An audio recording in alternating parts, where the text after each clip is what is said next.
Hi.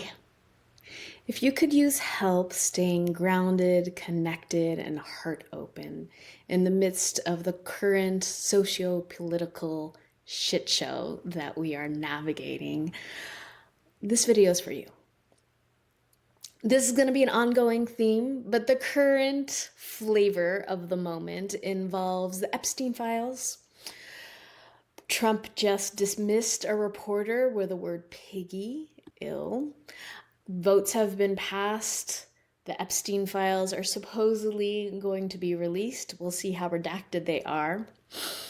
And for those of us who are space holders, empaths, care about ourselves and other people, this is a lot. Especially for those of us who have some version of sexual trauma.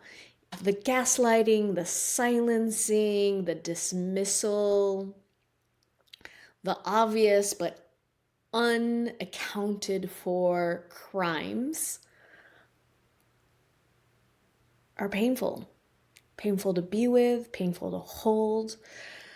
And if you're a heart-oriented professional holding space for others, it's a lot, right? So how do we hold that? That's a question I ask myself, and that's a question I'm inviting into this space, which we can answer collectively. And in this moment, I'm thinking about the earth.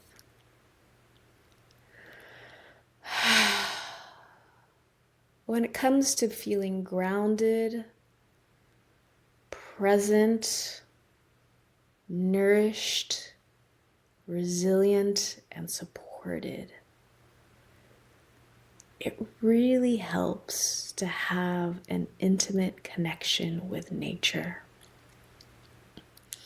This past weekend, I was blessed to attend an event that honored the life and work of Joanna Macy, and there were stories of intimate connections with nature shared.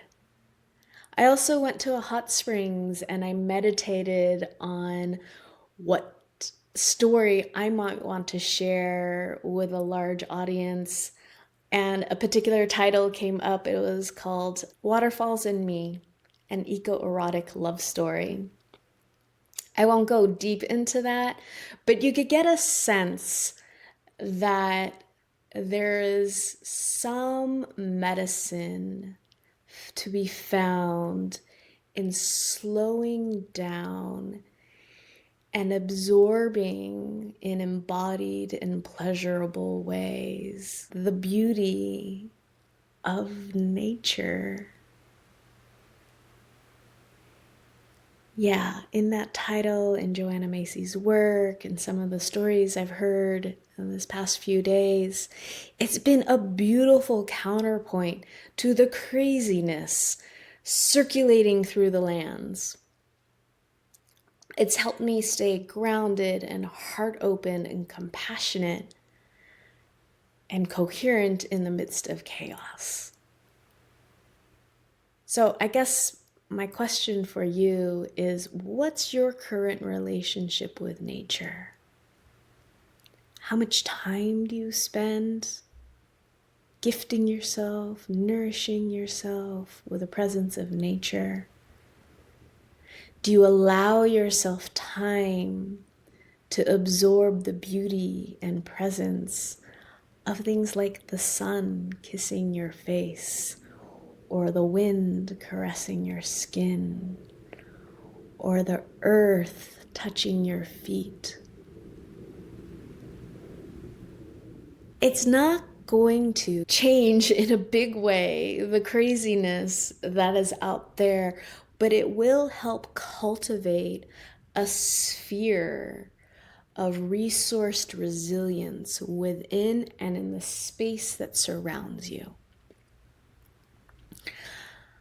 I'm in a PhD program in human sexuality, and this past few days I've been reading stories about decolonizing sexuality and indigenizing our desires. And they point out, these beautiful authors point out, that so much of what's missing in our experience of connection and kinship comes from the illusion that there's only a small fraction of intimacy that's permissible and socially acceptable. And that usually comes in the form of monogamy, pair bonding, heterosexual relationships, the list goes on.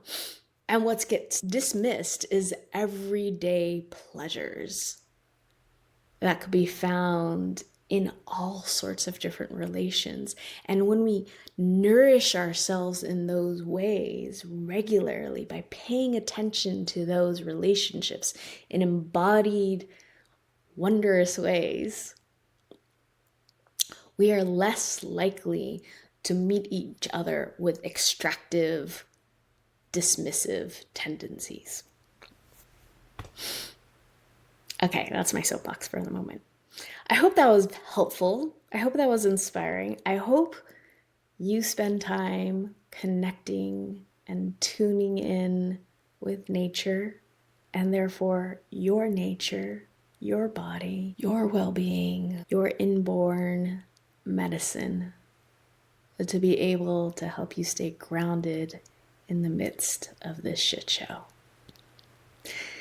I'm Lorina Manzanita. I'm a sex and relationship coach. I've created a mini course called Nourished, Neuroscience of Receiving Beautifully. If that's interesting to you, please click on the link below.